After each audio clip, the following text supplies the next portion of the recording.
निर्दलीय विधायक गीता जैन ने भाजपा उम्मीदवार नरेंद्र मेहता को राक्षस कहा। मीरा भाईंदर 145 विधानसभा सीट से निर्दलीय उम्मीदवार गीता जैन ने भाजपा उम्मीदवार नरेंद्र मेहता पर कड़ा हमला बोला है।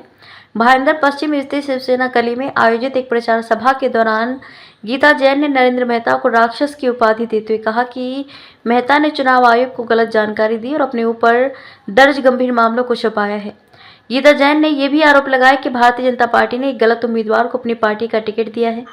उन्होंने दावा किया कि मीरा भाईंदर की जनता आगामी चुनाव में अपने वोट से ये साबित कर देगी कि भाजपा ने गलत निर्णय लिया था।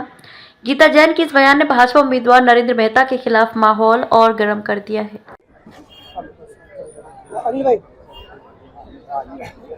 मैडम, पहली सभा आपकी थी, यहाँ पर आपने तमाम मुद्दे उठाए, क्या कहना चाहेंगे? जैसे आपने कहा कि एक राक्षस की बात कही और दूसरा आपने कहा कि एक एफिडेविट जो उन्होंने भरा, क्या बोलना चाहेंगे? देखिए, जैसे अभी आपने सुना कि एक राक्षस, आज आप देखिए पूरे शहर का माहौल, आप पत्रकार है, हर जगह जाते हैं, शहर का माहौल भय फैल गया है कि ये कहीं 2014 के 5 साल तो नहीं आ रहे हैं वापस। उसने ये भय फैला दिया है, बटोगे कटोगे। तो एक राक्षस ने अपना माया जाल फैला के रखा है और हम उसी माया जाल को तोड़ने आए हैं, लोगों को ये बताने आए हैं, अरे भाई ये परिस्थिति तो 2019 में भी थी और न हम बटे न हम कटे। पर ये राक्षस इसलिए इस तरह से भय फैला रहे हैं क्योंकि मैं जो कहती हूँ कि अगर बटोगे तो लूटोगे, मत जाइए उसकी तरफ, क्योंकि वो कीचड़ ही कीचड़ है। तो आज इस राक्षस के माया जाल को तोड़ना है और शहर में जो ये भय का वातावरण आ गया है कि शायद कहीं वो राक्षस फिर से आ गया तो हमारा क्या होगा, तो ये दुर्गा उसको बचाने आई है। दूसरा आपने कहा कि आपको बीजेपी से कोई तकलीफ नहीं? जी नहीं, देखिए कभी कभी अभी जो निर्णय लिया गया है, आप लोगों को बता दूं कि मैंने पहले भी बताया था कि मुझे वहां से कहा गया था कि चयन आपका ही हुआ है। यहाँ आते आते आप देखिए कि मीरा भाईंदर की टिकट को लास्ट में दिया गया, सिर्फ 3 घंटे पहले दिया गया।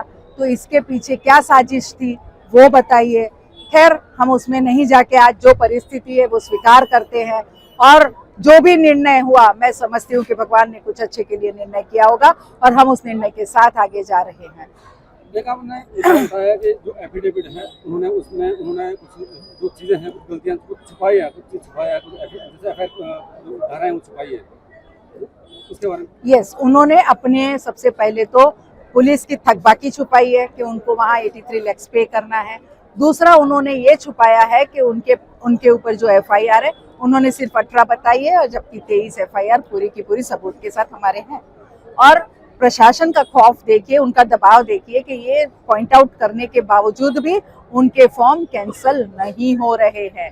तो ये लोकशाही नहीं है, ये दबावशाही है जिसके लिए हम लड़ रहे हैं और मैं आशा करती हूँ कि लड़के हमारी जीत हो और ये जो दबावशाही है वो कहीं ना कहीं खत्म हो। मैडम, आपकी लड़ाई किससे है?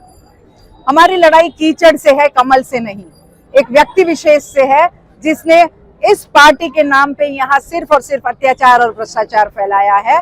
मैं फिर कहती हूँ, मेरा एक नारा था 19 में, मोदी तुझसे बैर नहीं, मेहता तेरी खैर नहीं। मुझे आज भी मोदी जी से कोई शिकायत नहीं है। मुझे लगता है कि उनके जैसे व्यक्ति जो 370 हटाने का साहस कर सके, जिन्होंने सीसीसी लाने का साहस कर रहे हैं, जिन्होंने बाकी सब इतने सुंदर सुंदर काम किए हैं, उस व्यक्ति की पार्टी को अगर ऐसे लोग बदनाम करते हैं तो उस निर्णय को हमें सुधारना पड़ेगा। मैडम, कुछ नेताओं का हिंदुत्व प्रेम जाग गया है, क्या कहेंगे? जो कल तक सोया था। यस, मैं भी वही कहना चाहती हूँ। 2 नेता हमारे पास हैं, एक जो जन्म से हिंदू नहीं है लेकिन हिंदू प्रेम जगा रहे हैं, एक जो नकली हिंदू जो काम तो वो कर रहे हैं दूसरे धर्म का, जो काम तो कर रहे हैं दरगाह को फंड देने का, जो काम तो कर रहे हैं हमारे टीपू सुल्तान नाम रखने का।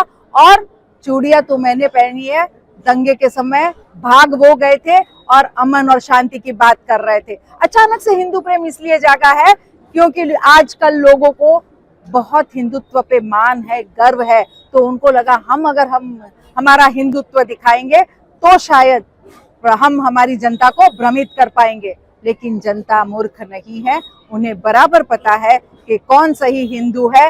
वो जो हर बार लव जिहाद के केस में वहाँ पुलिस स्टेशन जाके खड़ा रहता है, वो जो लव जिहाद के हर केस में FIR को तब्दील कराता है, वो जो गौमांस पकड़ने के समय भी हम लोगों के साथ खड़े हैं, वो जो धारावी जैसे मंदिर के लिए 5,75,00,000 लाता है, न किसी दरगाह के लिए। तो जनता बहुत समझदार है। मुझे लगता है कि जरूर जनता सही निर्णय लेगी और न बटेगी न कटेगी, असली हिंदू को पूरा का पूरा वोट देगी और अपने आप को लुटने से जरूर बचेगी।